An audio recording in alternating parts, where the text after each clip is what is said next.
안녕하세요. 저는 천안시 사회적경제지원센터의 장동순이라고 합니다. 사회적 기업가 정신이란 주제로 충남 사회적경제지원센터의 경영지원 플랫폼 씨앗 교육 콘텐츠를 좀 시작하게 돼요. 총 4회차 진행될 예정이고요. 다양한 영역의 사회적 기업, 그 다음에 유관기관 분들을 좀 모시고 그 대표님들 인터뷰를 통해서 실질적인 인사이트들을 한번 제공하고자 기획하게 되었습니다. 오늘 인터뷰는 바로 오늘 옆에 계신 이노소셜랩 대표이자 지속가능 경영 선두주자인 고대권 대표님을 좀 모시고 진행하려고 합니다. 이노소셜랩은 다양한 사회혁신 프로젝트 연구와 그다음에 사회적 가치를 창출하고 ESG 경영의 중요성을 좀 강조하면서 기업의 단순한 재무적 요소뿐만 아니라 비재무적 요소를 고려한 지속가능한 가치를 창출할 수 있도록 독려하고 제안을 해왔습니다. 이번 인터뷰에서 고대권 대표님의 이야기를 통해 소셜 임팩트를 창출하는 사회적 기업가에 대한 고찰과 지속가능 경영의 시대에서 사회적 경제 기업의 대응 전략과 방향에 대해 깊이 있는 대화를 나눠보도록 하겠습니다. 고대권 대표님 먼저 편하게 인사를 좀 먼저 한번 해주시면 좋을 것 같습니다. 네, 안녕하세요. 예. 방금 소개받은 고대권입니다. 이노소셜랩은 사회혁신 R&D 기업이고요. 사회혁신 R&D라고 하면 사회 문제가 점점 커지고 복잡해지고 있는데 그 양상은 더 심해지고 있는데 상대적으로 사회 문제를 해결하기 위한 어떤 우리 사회의 역량은 더 천천히 자라고 있다. 그래서 이 두 사이에서의 차이, 갭이라고 하죠. 이걸 메워야 한다는 생각하고 있고 저희는 R&D를 통해서 그 갭을 메울 수 있다라고 생각을 하고 그쪽 분야에서 비즈니스를 하고 있습니다. 그러면 기업의 좀 설립 과정 여기에 대해서도 조금 더 설명을 좀 해주시면 좋을 것 같습니다. 사실 설립 과정이라고 할 만한 게 없어서 그냥 우연한 열정이 이 길로 이끌었다라고. 네, 듣다 보니까 그 우연한 열정이 네. 어떻게 생겼을까 이게 좀 궁금한데요. 네. 사실은 이제 저희 회사를 구성하고 있는 사람들이 대부분 다 이미 이전부터 사회적 가치라든가 ESG라든가 혹은 임팩트에 관심들이 많았고요.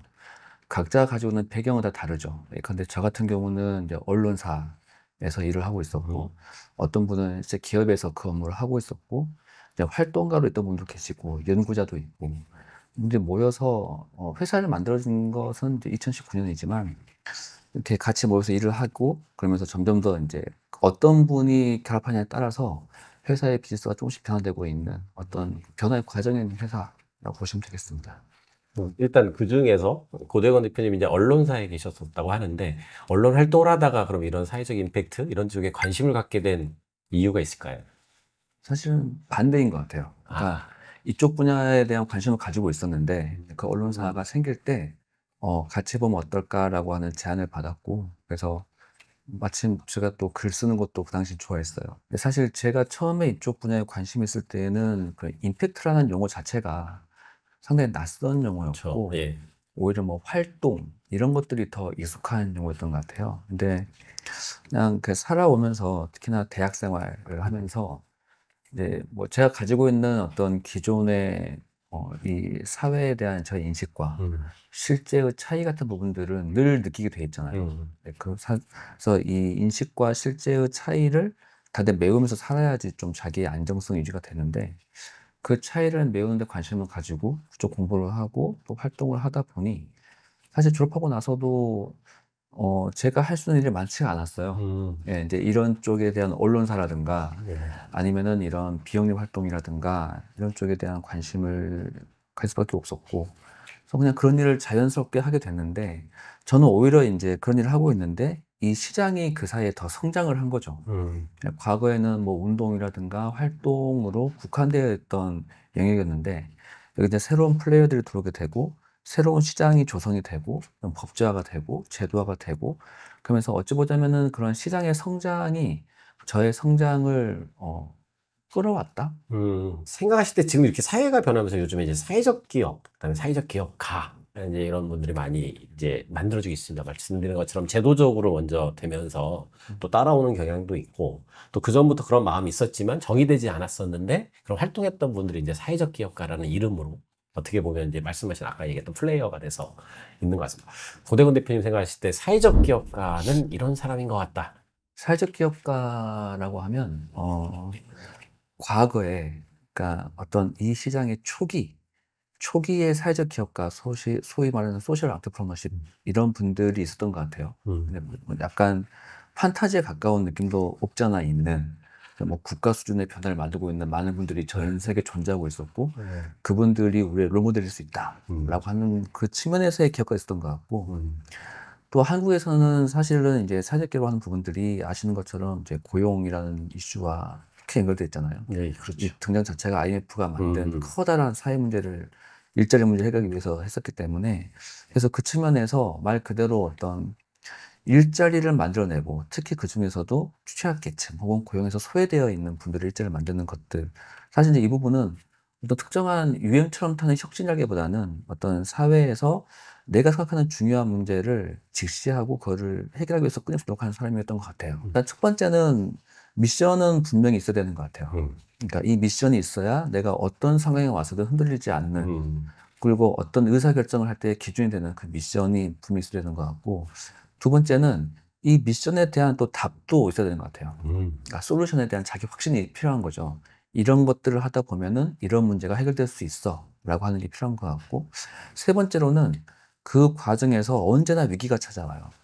근데 그 위기가 찾아왔을 때 그 위기에 대응할 수 있는 어떤 역량, 자질, 혹은 그것을 넘어선 무언가가 필요한 거죠. 고집이라든가, 가끔은 타인이 봤을 때, 저거 반 정도는 미친 사람인 것 같다. 그러니까 무식하다, 네. 맹목적이다 할 수 있는 소위 말하는 그릿이라고 하는 것들, 그것도 있어야 되는 것 같고, 이제 마지막으로는 윤리적이어야 해요. 그러니까 저희가 종사하는 분야는 상대적으로 사회적 가치가 중요한 곳이기 때문에, 어떠한 윤리적인 자기만의 특정한 높은 기준이 있지 않으면 금방 뭐 좌초되거나 스스로 이제 무너지기 쉽다. 그래서 이 네 가지 정도가 아닐까. 그러니까 미션에 집중하는 사람들의 특징이 뭐냐면, 결국은 이제 한 면만 보게 되는 게 많은 것 같아요. 그런데 제가 알고 있는 미션에 집중하는 사람들은 한 면만을 보는 게 아니라 오히려 여러 면을 보는 사람들이에요. 어떤 문제가 있다고 했을 때 많은 사람들은 이 문제가 왜 문제야? 라고 생각을 하게 되고, 거기서 이제 선과 악을 나눈다든가 접근하기 쉬운데, 사회적 기업가들이 가져야 할 미션에 대한 관점에서는 그 문제에서 선과 악을 보는 게 아니라 이 문제가 왜 해결되지 않고 계속 문제인 거지? 그러니까 이 문제가 계속 문제로 남아있는 이유에 대해서 더 봐야 되는 것 같아요. 그러다 보면 사실은 일반적으로 사람들이 보는 관점보다 더 여러 관점에서 이 문제를 볼 필요가 있는 거죠. 그게 뭐냐면 더 여러 이해 관계자들의 얘기, 더 많은 맥락들을 알아야 한다는 거거든요. 근데 그 많은 창업을 준비하는 분들이라든가 현재 창업분들을 만나보면 의외로 자기 신념 하나의 근거에서 그 일하는 경우가 많이 있어요. 근데 자기 신념만 가지고 일하다 보면은 미션에 충실하지 못하게 되는 어떤 그런 모순이 생길 수 있거든요. 그래서 중요한 거는 여러 측면의 관점에서 이 문제에 대한 여러 해석을 같이 해보는 거다. 그렇게 해야지 사실은 더 많은 솔루션이 나타날 수 있게 되고, 더 많은 가설들을 가지고 그 다음 단계에 대한 계획을 할 수 있다. 이제 이건 좀 다른 질문인데, 이게 제도에 의해서 내가 제도가 좀 빨리 가고 그걸 따라가는 경향이 있다라고 했지만, 또 이제 이 만들어진 제도는 아까 말씀하셨던 것처럼 지역사회 문제를 어떻게 해결하는 것이냐, 이것을 이제 주요 미션, 그러니까 주요 그 배경으로 해서 그 문제를 이렇게 풀면 되겠다라는 자기 미션을 좀 가지고 조직들이 만들어지기도 하는데, 또 실제 현장은 또 그렇지 않은 경우들도 많이 있어서 거기에 대한 이론과 실제가 좀 많이 다르다, 뭐 이런 비판도 있습니다. 혹시 거기에 대해서는 어떻게 생각을 하시는지?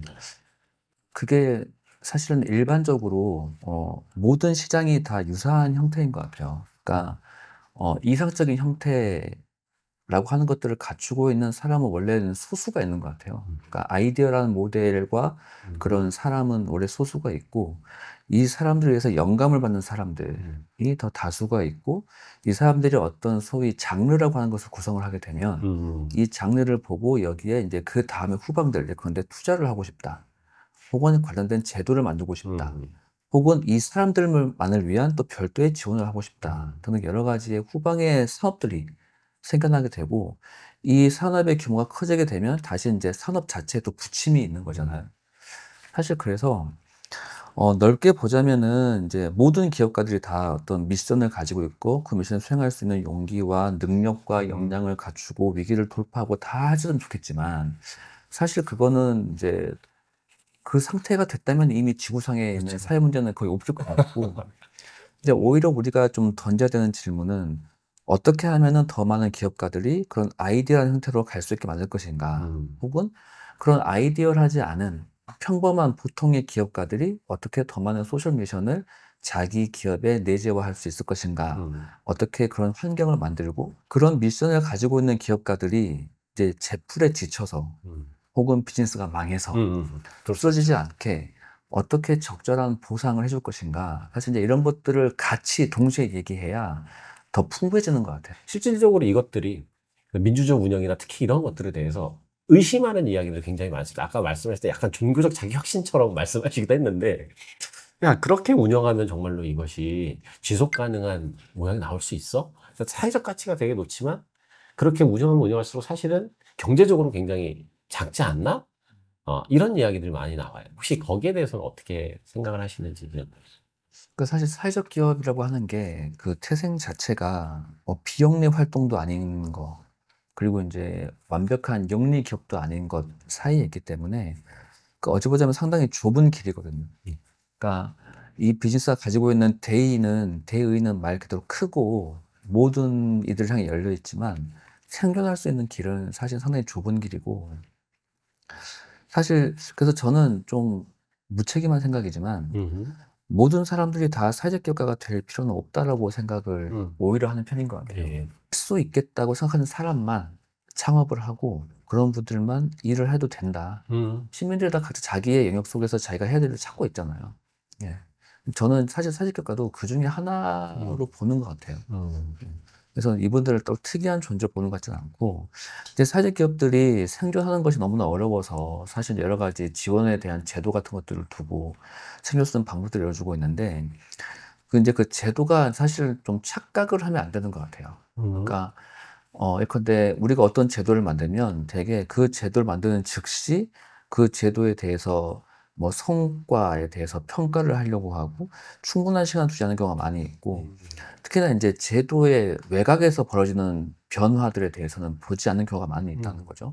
그러니까 제도의 특성상 그냥 제도의 목표가 달성되었나만 보는 게 일반적인 것 같은데 예컨대 사회기업을 만들었으니 그러면 몇 개의 기업이 생겨났고 몇 개가 뭐 고용을 얼마나 해서 몇 개 일자가 생겼는지만 보게 되는 것 같은데 사실 이제 우리가 봐야 되는 더 많은 가치가 있는 거죠. 근데 그 가치들까지 헤아리면서 사실 저희가 이 시장 전체를 좀 조망을 해야 저희가 뭔가 놓치지 않고 볼 수 있다라고 생각을 하고 있는 편이고 근데 우리가 아직까지 예컨대 제도를 설계하거나 하시는 분들은 그 전체를 바라보는 것을 자기 미션을 보고 있지 않는 것 같아요. 그러니까 제도를 설계하는 분, 그 제도를 집행하는 분, 그 제도의 집행에 의해서 그 제도의 어떤 하나의 수용자가 되는, 클라이언트가 되는 분들이 다 각자 다른 비전을 갖고 있다는 거죠.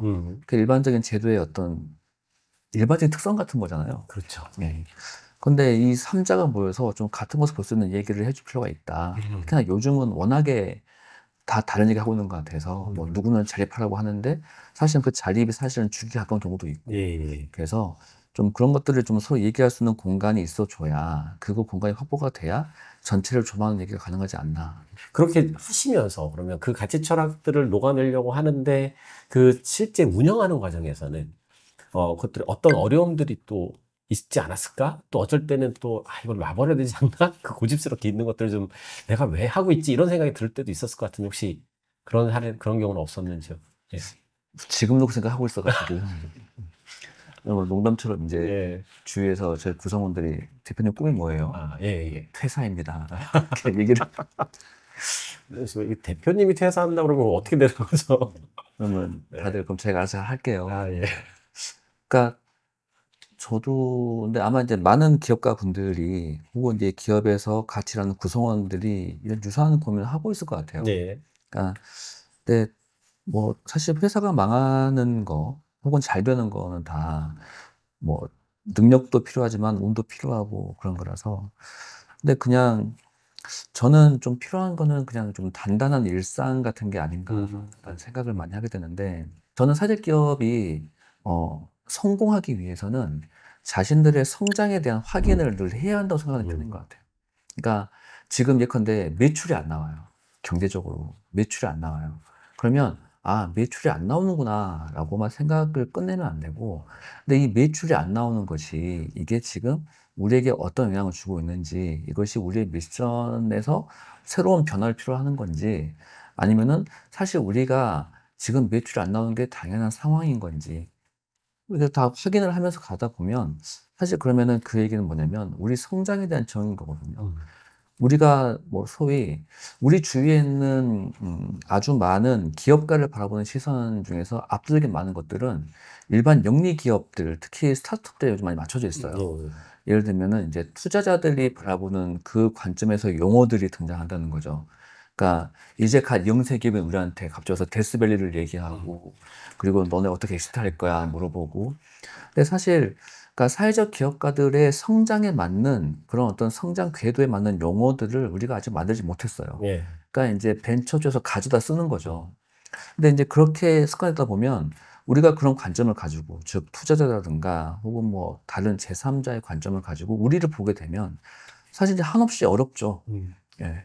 그러니까 근데 그 문제는 뭐냐면 그 어려움을 이미 알고 그래서 어떤 제도도 있는 거기 때문에 그냥 우리가 우리 성장을 정할 수 있어야 된다. 그리고 우리가 그 성장을 위해서 잘 가고 있는지 이 확인이 늘 필요하고, 그것들에 대해서 우리의 주요한 이해관계자들과 늘 얘기할 수 있어야 한다. 요즘에 또 이제 ESG 많이 듣긴 했지만 잘 모르는 분들도 있을 것 같아요. 근데 어떻게 좀 들어왔고 이 동향이 좀 어떤지에 대해서 일단 설명을 좀 한번 부탁드려도 될까요? 예. 그러니까 ESG는 뭐 그냥 뭐 영어 약어는 다 알고 계시니까 예. 환경, 아마 사회, 자막으로 나가지 않을까 거버넌스, 싶습니다. 네. 예. 과거에 기업을 평가를 할 때 그 기업을 평가하는 잣대가 대개는 재무적인 잣대를 가지고 평가를 했었는데, 장시간의 기업을 지켜보다 보니 아, 재무적인 잣대만 가지고 평가를 했더니 그 평가에 한계가 있구나 라고 하는 것을 느끼게 되는 거죠. 예를 들면 우리가 알고 있는 어떤 회사 같은 경우 뭐 이렇게 회사의 재무적인 상태는 좋아요. 좋은데 보니까 그 성장 과정에서 예컨대 뭐 갑질이 많이 있었고, 그리고 또 뭐 오너 일가의 전횡이 있었고, 그러다 보니 이 시대가 바뀌게 되면 과거의 그런 성장 방식이 이제 리스크가 돼버리는 거죠. 그렇죠. 그러니까 기업이 장시간 영위한다는 것은 이 환경 변화에 잘 적응한다는 것인데, 이 기업이 이런 기업은 그 환경 변화에 적응할 수 없게 되는 거죠. 결과적으로는 이 기업의 가치가 많이 떨어지게 되더라. 그래서 주주들 입장에서는 피해를 보게 되더라 되는 거예요. 그래서 그러면 기업이 장기적으로 계속 성장하기 위해서는 재무적인 잣대만 봐서는 안 되겠구나 가 되게 되고, 그럼 무엇을 봐야 될까라고 하니까 재무적인 거 보면 안 돼. 그러면 비재무적인 거 보자 가 되게 되는 거죠. 그렇죠. 예. 그래서 비재무적인 것들 무엇이 있나를 찾다 보니 아, 우리가 말하는 소위 지속가능 경영이라고 하는 그 세계관 안에 들어있는 많은 가치들, 예컨대 뭐 우리가 막 사회라고 말하는 것들이 있잖아요. 이것들이 상당히 중요하더라. 그리고 시간이 지나면 지날수록 예컨대 뭐 환경이라든가 사회라든가, 그리고 이것들에서 책임을 지는 사 결정을 하는 그 조직이 변화하는 환경에 더 잘 적응하는 것 같더라 라고 해서 앞으로는 비재무적인 요소들도 기업의 가치 평가에 반영을 하자라고 해서 이제 등장이 되는 건데, ESG가 작동하는 것은 크게 이제 두 가지 정도의 방식으로 작동하게 되는 것 같아요. 하나는 그 이제 지구와 사회의 변화가 있기 때문에 이 변화는 언제나 위기와 기회를 만들잖아요. 예를 들면은 이제 지금 오늘 뭐 비가 왔지만 기습적인 그렇죠. 폭우라고 하는 것들이 생기는 그 원인은 뭐 알고 있는 기후변화 때문인 거죠. 예. 그러면 기업은 이 기습적인 폭우가 이제 일상 다반사가 된다라고 하는 그 새로운 환경에서 우리의 비즈니스를 다시 검토해야 되는 거예요. 아, 예컨대 우리 공장에서 뭐 예컨대 뭐 축대가 무너진다든가, 아니면은 뭐 비가 많이 와서 해수면, 우리는 공장이 대부분 바다 근처에 있잖아요.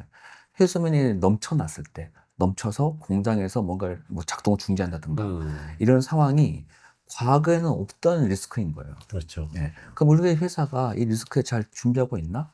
이 리스크를 첫째로 잘 식별을 하고 있고, 두 번째는 잘 대응하고 있는 것인가에 대해서 확인이 필요한 거죠. 그래서 ESG에서의 커다란 한 가지 방향이 뭐냐면 이 환경과 사회의 변화, 예컨대 뭐 세대도 네, 세워서 그렇죠. 네. 환경과 사회의 변화에 맞추어서 우리 기업에게 발생할 수 있는 기회와 리스크를 충분히 식별해서 대응하고 있느냐에 음, 대한 부분이 있는 거예요.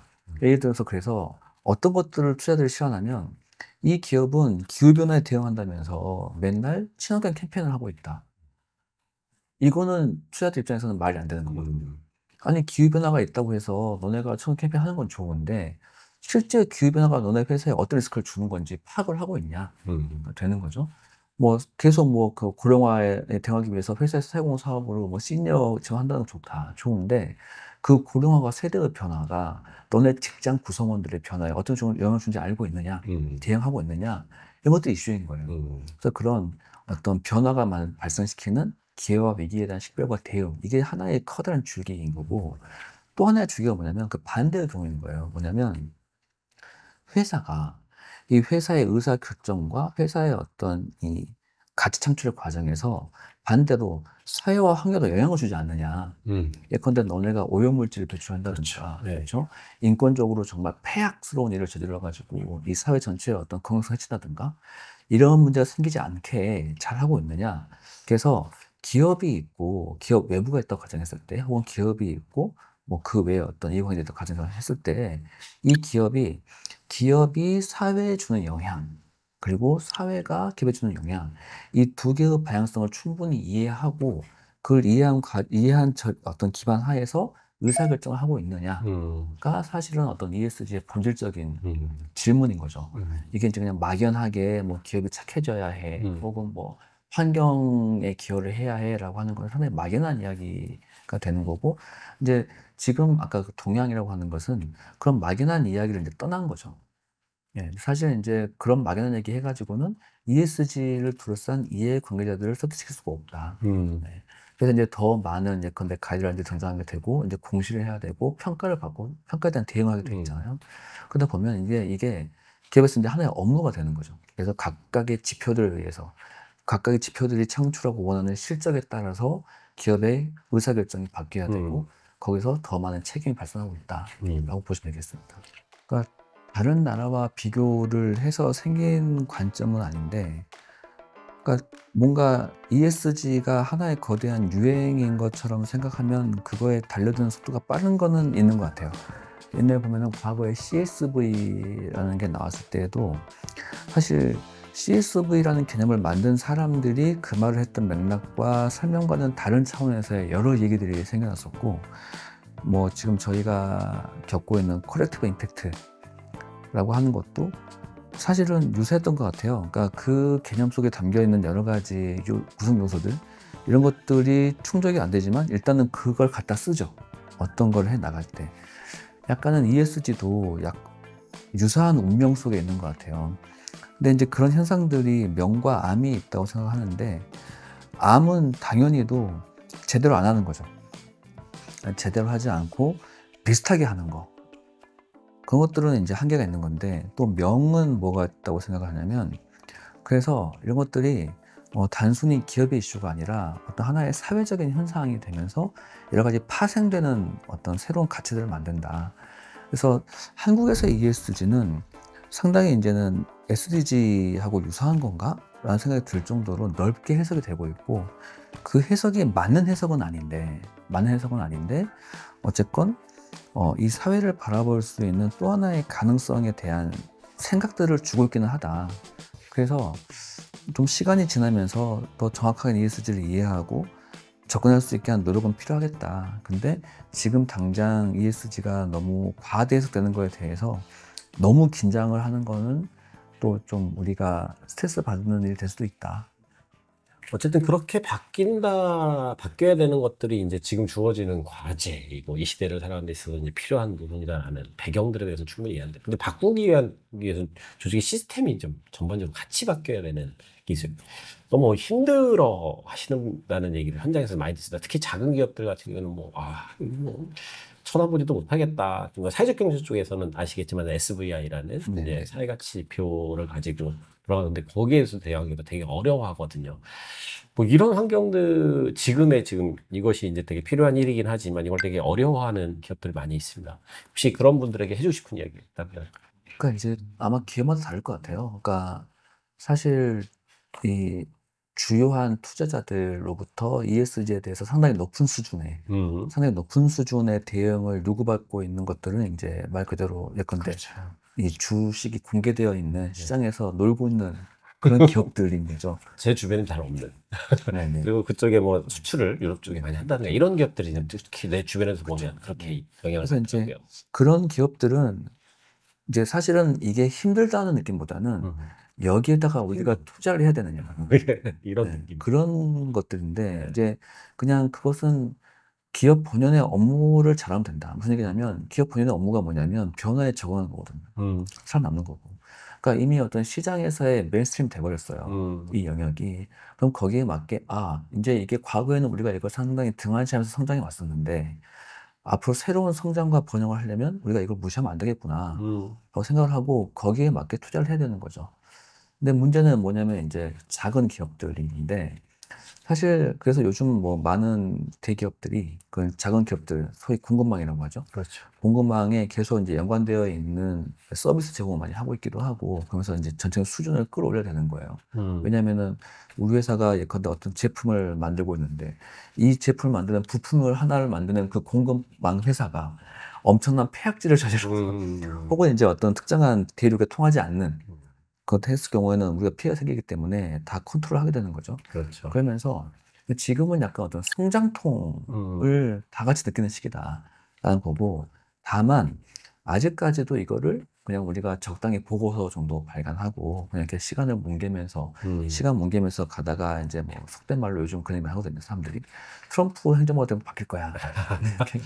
네, 이제 그런 전망이 있는데 그런 가능성은 거의 없다. 음. 네, 트럼프가 돼도 트럼프가 뭐 시장을 이길 수 없기 때문에 그렇죠. 그래서 빨리 태세 전환이 좀 급하게 필요한 것 같다라고 하는 거고 이제 우리 사회적 기업의 경우에는 그러니까 이제 사회적 기업은 사실은 이제 임팩트를 창출하는데 상당히 탁월한 조직인 거예요. 예. 과거의 비행도 마찬가지인 거고 그러면은 임팩트를 창출한 조직의 특성이 그렇다면 그럼 뭐였냐? 되게 그 안에는 희생과 헌신이 있었어요. 네. 근데 구성원들이 좀 월급이 작더라도 뭐 야근을 하더라도 뭐 이렇게 우리 소비자들 혹은 우리 기부자들의 어떤 이들과 함께 한다는 마음을 가지고 많이 희생했던 거죠. 근데 그렇게 해서 임팩트를 키운다 한들 사실 그러면 이 조직이 건강한 거냐? 음. 이 조직을 둘러싼 이해 관계자들이 어떤 충분히 이렇게 뭐 잘 살고 있느냐? 봤을 때는 이제 아니라고 하는 답들이 나오는 거잖아요. 그러면 이제 임팩트와 ESG가 결국은 같이 가는 방법을 찾아야 한다. 그래서 뭐 근데 임팩트를 열매라고 가정을 하면 ESG가 이제 뭐 어떤 줄기나 뿌리가 될 수 있겠죠. 결국 그 과정을 설계하는 데 있어서 ESG의 어떤 프로세스를 뭐 다 받아야 된다가 아니라 우리한테 필요한 부분들을 좀 가지고 오면서 그 과정에서의 변화를 통해서 어떤 체질 개선을 좀 해나가는 취사 선택을 좀 하면서 우리 조직이 필요한 것들을 좀 잘 찾는 게 되게 중요한 것 같다라는 말씀이 하시던 것 같아요. 공부가 많이 되네요. 이 얘기를 나누다 보니까. 이제 네. 제가 얘기하는 말 특징이 있는데 예, 예. 제 말대로 한다고 해서 잘 된다는 보장은 아, 없어요. 그렇죠. 네. 그건 뭐 또 뭐 그런 각자가 이야기들을 네. 듣고 결정하고 행동하는 건 또 그렇죠. 본인의 몫이니까요. 제 책임이에요. 예, 그렇죠. 그렇죠. 맞습니다. 저라면 그렇게 하겠다라고 하는 거죠. 워낙에 지금 ESG가 상당히 큰 흐름이 됐기 때문에 예. 사회적 경제라든가 혹은 비영리 쪽에서 이것들과 연관되어 있는 뭔가 새로운 활동들에 대한 고민들이 많이 있는데 저는 이제 그 속에는 사실 ESG에 대한 오해도 있는 것 같아요. 막연히 환경을 위하는 걸 하겠어? 라고 생각하시면 안 되고 더 잘 공부하셔야 될 부분이 있고 크게 이제 세 가지 정도의 관점에서 사회적 경제에서 ESG를 볼 수 있을 것 같아요. 하나가 뭐냐면 아까 제가 얘기 나눴던 부분들 우리 조직도 ESG라고 하는 것을 조직에서 조직 변화의 기회를 삼는 고민을 한번 해보자. 그렇죠. 예, 맞습니다. 우리가 변화하기 위한 측면에서 ESG를 어떻게 볼 것인가라고 하는 거. 즉 우리 조직의 환경과 사회라고 하는 것을 통합적으로 생각할 수 있는 의사결정 어떻게 하면 좋을까 생각하는 거고 두 번째는 사회적 경제 기업이 작은 기업이기 때문에 사실은 더 효과적으로 빠른 변화를 할 수 있잖아요. 그렇죠. 그래서 우리가 한번 ESG와 이펙트를 동시에 잡는 모습을 보여주자. 우리가 큰 기업들한테 한번 보여주자. 두 개 다 잘하는 모습을. 뭐 예를 들면 지금 이제 현 시대에 많은 기업들이 영감을 주고 있는 파타고니아 그러니까 사실은 그런 갭일 수 있겠죠. 예, 예. 근데 뭐 우리나라에는 사실 경제 기업들이 그렇지 그렇지 말란 법은 없기 때문에 그렇죠. 한번 그런 길을 가보자라고 하고 정말 담대한 결정을 할 수 있겠죠. 세 번째는 이제 ESG로 하는 것도 또 하나의 시장을 만드는 거예요. 그래서 이 시장에서 사직 경제가 과거에는 할 수 없었던 어떤 새로운 사업을 할 수 있지 않을까에 대한 고민을 한 번씩 해보는 거. 그러니까 뭐 예를 들면 우리 요즘 이제 기업들은 그런 폐자원 활용하는 것에 관심이 높아졌잖아요. ESG 때문에. 그러면 폐자원과 연결성이 있는 사직 기업들은 우리가 가지고 있는 우리의 전문성 이것들을 이 기업 더 큰 기업이 필요하지 않을까? 그런 생각을 갖고 좀 접근할 필요성이 있는 거죠. 그래서 그런 관점에서 R&D를 할 수도 있는 거고 실제로 그런 사례는 지금 조금씩 생겨나고 있어요. 그래서 좀 그런 쪽으로 어떤 전환을 하면서 시장을 유심히 볼 필요는 있다. 근데 이제 ESG를 애매하게 이해하셔가지고 너네 회사, 너네 기업 ESG 하잖아. 그럼 우리 뭐 같이 되는 거 아니야? 이렇게 접근하시면 안 되고 조금 더 잘 파악하면서 접근하시면은 정말 새로운 시장이 일부 크지는 않더라도 생길 수 있다. 각각의 기업들이 각각의 비전을 가지고 있는 거죠. 그러니까 사직 경제라고 그룹핑을 해서 이 전체 사직 경제가 어떤 비전을 가져야 한다고 얘기하기에는 사실은 다 각각이 가지고 있는 목표가 다 다르기 때문에 힘들겠지만 그냥 밖에서 혹은 이제 중간 정도의 위치에서 사직 경제를 바라보면은 일단은 크게 두 가지 키워드가 필요한 것 같습니다. 하나는 이제 전문성인 거죠. 전문성.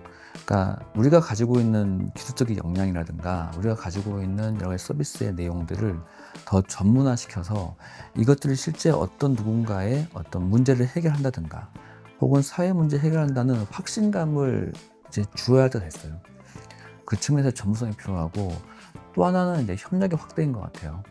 그러니까 전문성이 있는 조직들은 고립되기 쉽다라고 하는 거고 전문성을 더 키우기 위해서라도 혹은 각자가 가지고 있는 전문성들을 만나서 더 큰 가치를 만드는 훈련을 해야 된다. 근데 이제 우리가 하는 협력은 사실은 아직까지는 과거에 있었던 모습인 것 같아요. 그냥 공동 사업을 해보는 정도인 것 같은데 새로운 협력을 한다라고 하면 함께 해결해야만 하는 문제에 대해서 누군가는 정의를 해야죠. 이거는 우리 모두가 함께 해결하는 문제야. 예컨대 지역에 있는 문제가 그런 걸 텐데 그것들을 정의를 하고 거기에 맞는 어떤 추진 체계를 만들어야 돼요. 그냥 막연히 모여있어. 회의를 같이 해가 아니라 그런 형태의 조직들을 만들고 협력은 협력을 위한 별도의 자원을 필요로 해요. 그냥 모여있다고 되는 게 아니라 협력을 위해서 예컨대 뭐 별도의 사무국을 만든다든가 이런 그 자원이 필요한 거죠. 그걸 인정을 하고 거기에 적절한 자원을 투입을 해서 우리 조직만 했을 때에는 달성할 수 없었던 목표를 협력을 통해서 달성해 보겠다라고 하는 그런 어떤 도전이 필요하고 실제로 이 두 가지에 대해서 전문성과 협력에 대해서 사실은 이 두 가지 다 개별 기업한테 너네가 가서 투자해봐 라고 하는 거는 사실은 너네가 가서 위험을 감수해 라는 얘기가 다른 바가 없는 건데 이 두 가지를 지지할 수 있는 혹은 이 두 가지를 통해서 창출된 가치에 대한 리워드를 제공할 수 있는 그런 틀을 짜는 건 이제 그런 사실 공공에서 해야 될 부분이 아닐까 혹은 어떤 특정한 뭐 대기업이라든가 혹은 기업 집단들이 그런 것들을 같이 할 수 있지 않을까 이런 생각을 하고 있습니다.